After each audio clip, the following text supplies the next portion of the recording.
लड़कियों को बराबर का हक होता है जो लड़कों के लिए होता है। दूसरा, they are also a copartner in a property, they are also entitled to right in ancestral property. Second, they have a equal right as the son has in the family. Second, they have equal liability also. So ये जो तीन main criteria रहे हैं amendments के, इनके बाद में बेटा और बेटी में कोई फर्क नहीं रहा है, और इसी चीज का यही मेन ऑब्जेक्टिव है हिंदू सक्सेशन एक्ट का also. And there is no violation of fundamental right also, article 15 which says के equal protection law, equal protection before law. So यही मेन ऑब्जेक्टिव रहा हमारे एक्ट का कि अब समाज में बेटा और बेटी में कोई भेदभाव नहीं है, दोनों बराबर का हक रखते हैं और दोनों की बराबर की लाइबिलिटीज भी है अपने पेरेंट्स के लिए। ठीक बात है मैम। एक शब्द जो आपने बताया था कि तीन मुख्य चीजें इसमें जोड़ी गई थी, कोपार्टनर शब्द का आपने इस्तेमाल किया था, इसका मतलब चाहूंगा कि दर्शकों को बेहतर तरीके से। कोपार्टनर का मतलब होता है एंसेस्ट्रल, पूर्वज जी। जो पूर्वज पिता अपने पूर्वजों से जो एक प्रॉपर्टी पे राइट इनहेरिटेड बोलते हैं जिसको इनहेरिटेंस, वही right copartner is a legal term. इसको इनहेरिटेड मतलब होता है इसका एंसेस्ट्रल राइट। तो जो हक पहले पिता का था, उससे पहले दादा का था, फिर पिता का था, फिर बेटे का था, अगर वहां पे भी 4 जनरेशन काउंट की जाती थी, like great grandfather, then grandfather, then father and then son. अगर उसमें बेटी घर में मौजूद भी होती थी उस टाइम पे, तब भी उनको कोई राइट नहीं दिया जाता था। They were only entitled for the maintenance, but there was no right in the property. But after the amendment of 2005, they have a equal right. So कोपार्टनर means ancestral. ठीक है मैम, लेकिन इसमें बेटी के लिए, बहन के लिए, माता के लिए, पत्नी के लिए क्या अलग अलग क्राइटेरिया डिफाइन किया गया, अलग अलग अधिकार मिले हैं कि सबको सम्मिलित रूप से यही निर्धारित किया गया है? राइट्स इक्वल है, बट इनको थोड़ा सा क्राइटेरिया अलग दिया जाता है।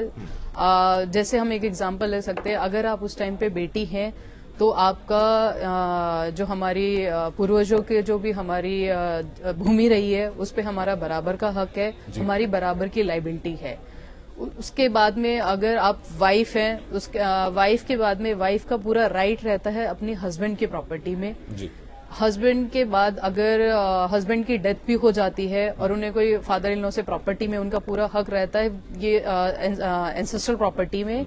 तीसरा, मदर है तो मदर का भी पूरा राइट रहता है प्रॉपर्टी में। अगर उनके हस्बैंड की डेथ के बाद में जो उनके लीगल हेयर्स, एक बहुत इंपॉर्टेंट है इसमें, class 1 legal heir, class 2 legal heirs, and उसके बाद में एग्नेट्स एंड कॉग्नेट्स। तो इसके लिए पूरा एक शेड्यूल डिवाइडेड है जिसमें लीगल हेयर्स के अकॉर्डिंगली प्रॉपर्टी डिवाइड की जाती है।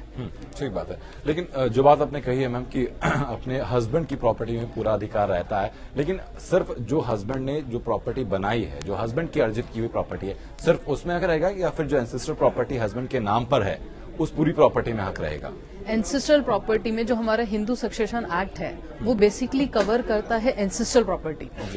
जो सेल्फ एक्वायर्ड प्रॉपर्टी है, सेल्फ एक्वायर्ड प्रॉपर्टी के लिए if there is a testamentary disposition, अगर कोई अपनी ऑलरेडी वसीयत लिखकर गया है तो उसमें वो जो वसीयत होगी that would be govern by the Indian succession act. ये दोनों act, Indian succession act plus Hindu succession act, दोनों ही अलग के एक्ट हैं और दोनों का जो ऑब्जेक्ट है, हिंदू सक्सेशन एक्ट में सिर्फ हिंदूज कवर होते हैं, इंडियन सक्सेशन एक्ट में other than Hindus like Muslim, Parsi, Christian and ज्यू, दोनों सब लोग कवर होते हैं। हिंदू सक्सेशन एक्ट में सिर्फ Hindus like Sikh, Hindu and other than Muslims, ये सारे लोग कवर होते हैं। एंड अगर उसमें जो सेल्फ एक्वायर्ड प्रॉपर्टी है that would be govern by the Indian succession act. Hindu succession act covered only the ancestral property. So जो यहाँ पे आपने पूछा है कि पत्नी का अपनी पति की प्रॉपर्टी में कितना हक रहता है, पत्नी का she is the first legal heir of her husband's property. तो पति की प्रॉपर्टी में सबसे पहले वाइफ का हक रहता है, बच्चे हैं तो उन सबका बराबर का हक रहता है।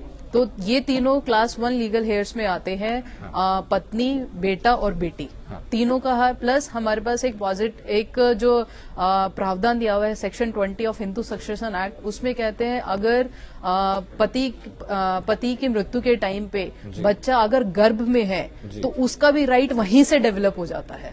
This is the biggest thing कि अगर बच्चा अभी उसने जन्म लिया भी नहीं है तो उसका जो हक होगा वो जो जीवित उसके भाई बहन है उसका, उन सबका हक उसके बराबर होगा। ठीक है। एक बात मैं और जानना चाहूंगा कि जो आपने बात की इक्वल राइट्स और इक्वल लायबिलिटी की आपने बात कही थी कि जब 2005 में ये अमेंडमेंट किया गया, तो क्या शादी के बाद भी अगर लड़की जब तक बेटी के रूप में है तब तक इक्वल राइट इक्वल लायबिलिटी की बात आती है, लेकिन जैसी बेटी की शादी हो जाती है तो क्या लायबिलिटी उसके ऊपर तब भी रहेगी माँ बाप की? इसमें हमारे हिंदू सक्सेशन एक्ट में एक प्रावधान दिया हुआ है, सेक्शन 15, उसका क्लॉज 2 है। इसमें दोनों की पोजीशन अलग अलग है जी। अगर बेटी है और उसको अपनी इनहेरिटेड प्रॉपर्टी अपने फादर से मिली है जी, तो वो इनहेरिटेड प्रॉपर्टी उसकी मृत्यु के बाद जी। वो प्रॉपर्टी या तो उसके हस्बैंड को जाएगी, जो क्लास 1 लीगल हेयर्स में आते हैं, जी। उसके हस्बैंड को, उसके बेटे को और उसकी बेटी को, ये जी। क्लास 1 लीगल हेयर्स है। क्लास 2 में आते हैं कि अगर इनमें से उनका पति नहीं है, बेटा नहीं है, बेटी नहीं है, जी। तो उसके मदर और फादर को जाती है जिनसे उन्होंने प्रॉपर्टी ली थी।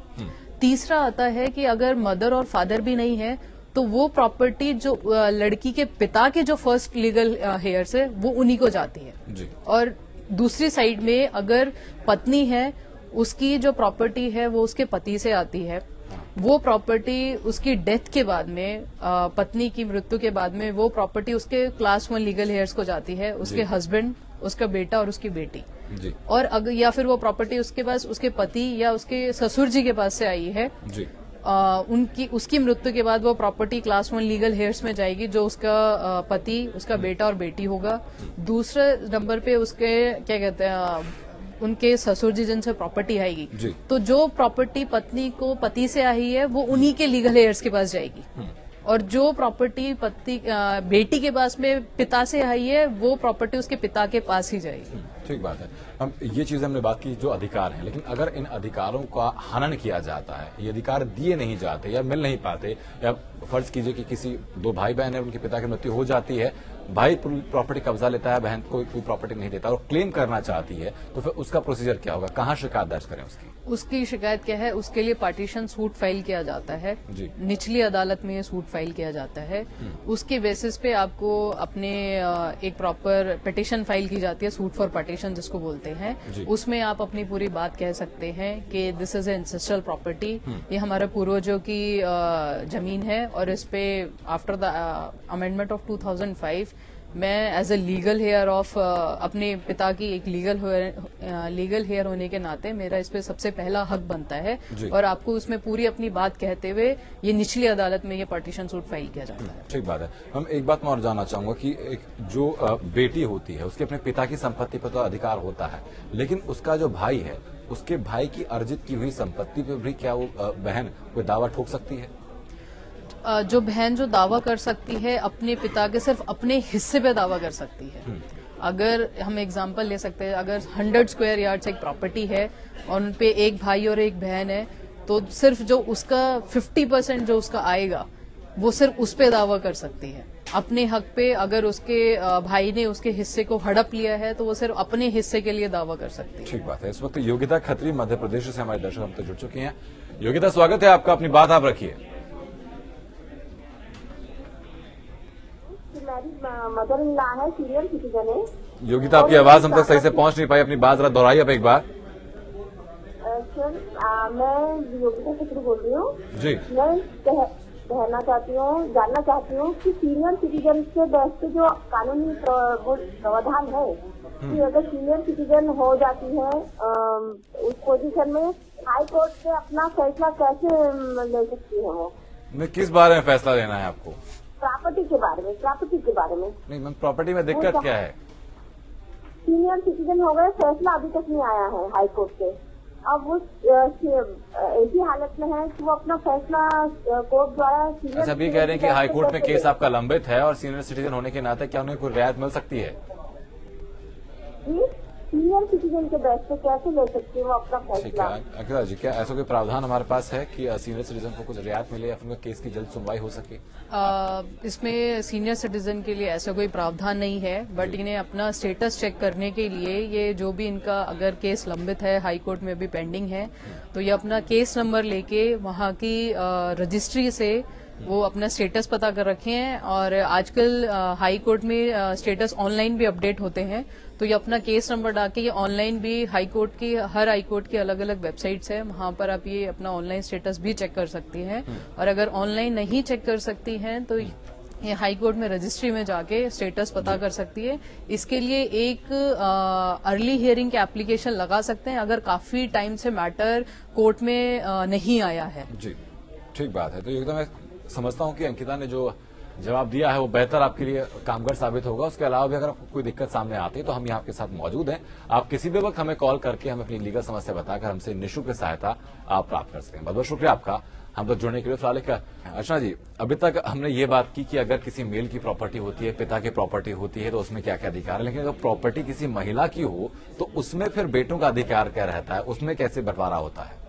इसमें हिंदू सक्सेशन एक्ट में प्रावधान दिया हुआ है, section 14 of Hindu succession act, जिसमें बोला गया है कि अगर फीमेल को कोई प्रॉपर्टी उसके पिता से, उसके पति से, उसको किसी ने गिफ्ट में या बाय विल से मिली है तो उस पे उसका एब्सोल्यूट ऑनरशिप रहेगी एंड उस पे कोई अपना हिस्सा नहीं क्लेम कर सकता है। ये क्लियरली सेक्शन 14 में बोला हुआ है।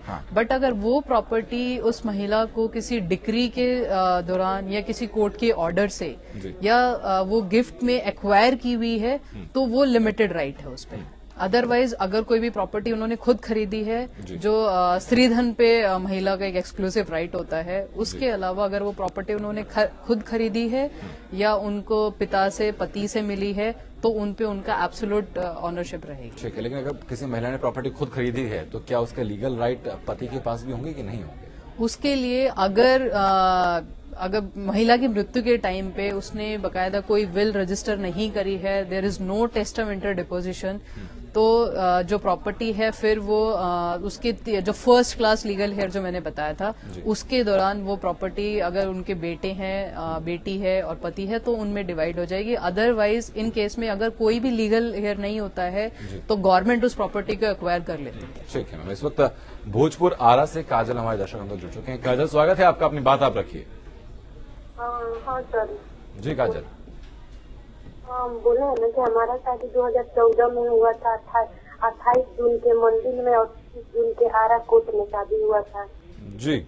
जैसे हम लोग का अलग कास्ट में, जैसे हम भी हिंदू है, लड़का भी हिंदू है, लव मैरिज शादी हुआ था जी। जो कि शादी मेरे हुआ था तो उनको 1 हफ्ता तक अपने घर पर लड़का ले जाके रखा। उनके मम्मी पापा मेरा मतलब कितना जेवर था और पैसा था रख लिया और बोले ना कि दूसरी जगह किराए के मतदान में रखो, अदर कास्ट में शादी हुआ है ना, हम लोग का अपना घर बन जाएगा ना, हम तुमको अपने घर में ले लेंगे। तो हम बोले तो ठीक है, मेरा पति जहाँ रहेगा तो वहीं पर ना हम रहेंगे।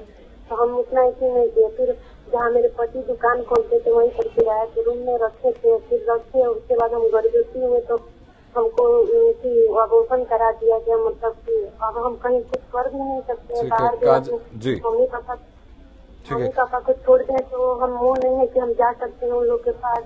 फिर अबॉर्शन कराने के बाद मेरे पति 1 महीना के बाद हमको छोड़कर भाग गए।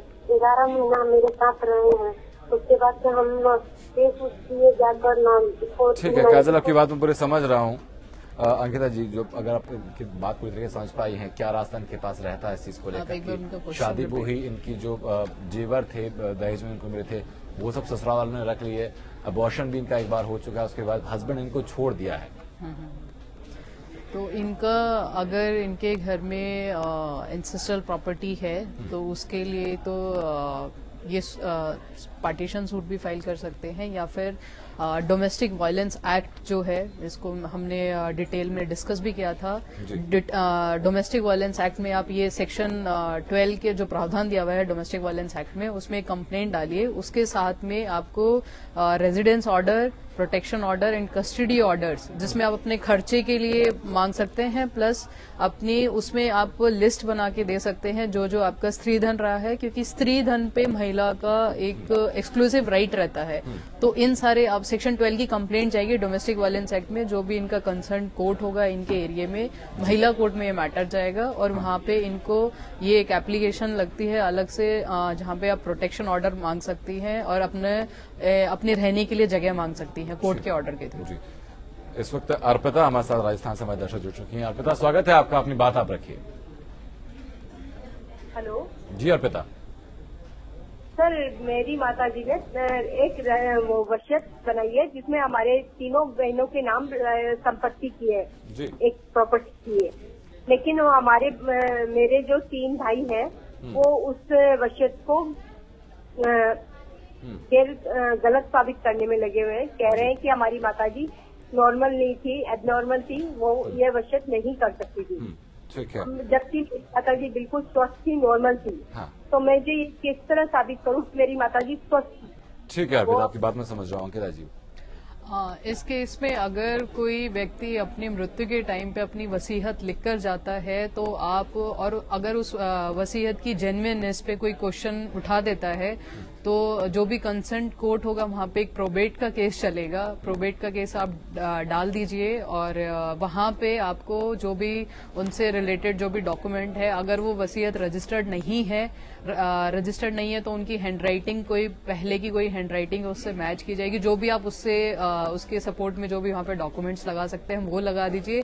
और अगर वसीयत रजिस्टर्ड है तो आप रजिस्ट्रार को भी उसमें एक पार्टी बना के उन्हें भी नोटिस करवाइए कोर्ट से, ताकि प्रोबेट के केस में वो अपने बयान आके कोर्ट में दे पाए और आपको उसका फायदा मिल पाए। ठीक है अर्पिता, उम्मीद करता हूँ कि जो बातें अंकिता ने कही आपके लिए बेहद कामगार साबित होंगी। अगर उसमें बावजूद इसके कोई दिक्कत आपके सामने आती है तो वापस आपके साथ मौजूद है, फिर हमें कॉल करके हमसे आगे के लिए सहायता कर सकते हैं। बहुत बहुत शुक्रिया आपका हमको जुड़ने के लिए, बहुत बहुत शुक्रिया अंकिता जी आपका भी हमको जुड़ने के लिए, बेहतर जानकारी इस बारे में देने के लिए, दर्शकों की समस्याओं में बेहतर सहायता देने के लिए।